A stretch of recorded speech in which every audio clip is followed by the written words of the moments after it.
সাহিত্য সম্মেলনছে সাফা কৰিও ক্ষান্ত হোৱা নাই সাহিত্য সাফা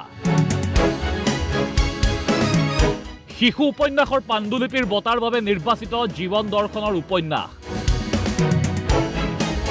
নিৰ্বিকাৰ প্ৰতিক্ৰিয়া প্ৰধান সম্পাদকৰ তালিকাখনত কিছু বিজুতি হ'ল আৰু কিমান তললৈ নামিব অসম সাহিত্য সভা তললৈ নামি নামি শেষ নোহোৱা হ'ল একালত অসমীয়াৰ প্ৰাণৰো আপোন অনুষ্ঠানটো এইবাৰ বঁটা ঘোষণাৰ নামত পূৰ্বে নোহোৱা নোপোজা কাণ্ড সংঘটিত হৈছে এই সাহিত্য সভাতে এখন দীঘলীয়া তালিকা সোমবাৰে প্ৰকাশ কৰি সাহিত্য সভাই কেইবাটাও বঁটা ঘোষণা কৰিলে এই তালিকাত নকুল চন্দ্ৰ সভাপণ্ডিত সোঁৱৰণী শিশু উপযোগী শ্ৰেষ্ঠ সাহিত্যৰ পাণ্ডুলিপিৰ বাবে নিৰ্বাচিত কৰা হ'ল চন্দনা পাঠকৰ উপন্যাস পান্থশালাত লগে লগে হতভম্ব হৈ উপন্যাসিকাগৰাকীয়ে প্ৰতিক্ৰিয়া প্ৰকাশ কৰি ক'লে তেওঁৰ উপন্যাসখন শিশু সাহিত্য নহয় আৰু সেইখন পাণ্ডুলিপি হৈ থকাও নাই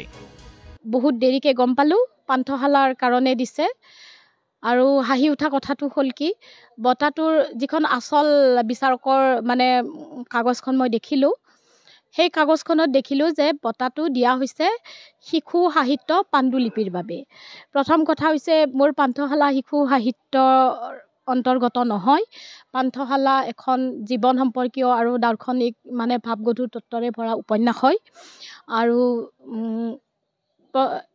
আৰু এটা কথা হ'ল কি পান্থশালাখন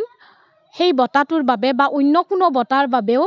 মই বা মোৰ প্ৰকাশক অমৃত কুমাৰ উপাধ্যায়ে তেওঁলোকলৈ পঠোৱা নাছিলোঁ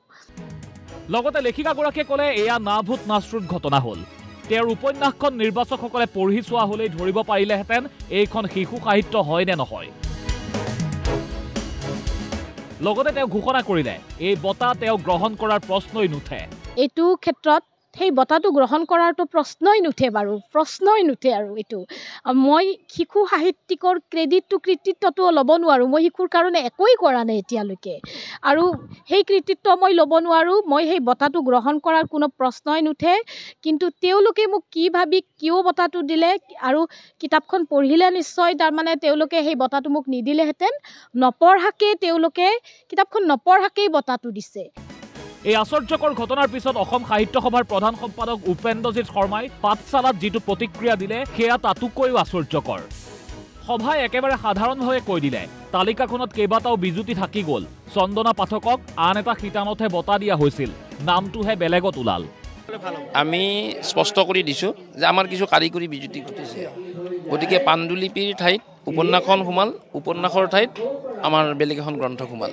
গতিকে জাতিংগাৰ চুনচুনিহঁত মুন্মী ভট্টাচাৰ্যৰ পাণ্ডুলিপিটোৱে আমাৰ নকুল চন্দ্ৰ সভাপণ্ডিত সন্মানটো পাইছে আৰু পান্থশালাখনে গিৰিধৰ শৰ্মা যেতিয়া একদম অতি প্ৰেষ্টিজিয়াছ অসম সাহিত্যৰ বঁটা সেইটো পাইছে গতিকে সেইটো আমি স্পষ্ট কৰিছোঁ আমি ঘোষণা কৰোঁতেও কৈছিলোঁ যে আমাৰ এইখনত অলপ কাৰিকৰী বিজুতি হৈছে চন্দনা পাঠকৰ আমাৰ গোটেই তালিকাখনতে বিজুতি হৈছে আমাৰ কিছু শাখা সভাৰ ক্ষেত্ৰতো বিজুতি আমি দেখিছোঁ আজি গোটেই কথাবিলাক ঠিক কৰিছোঁ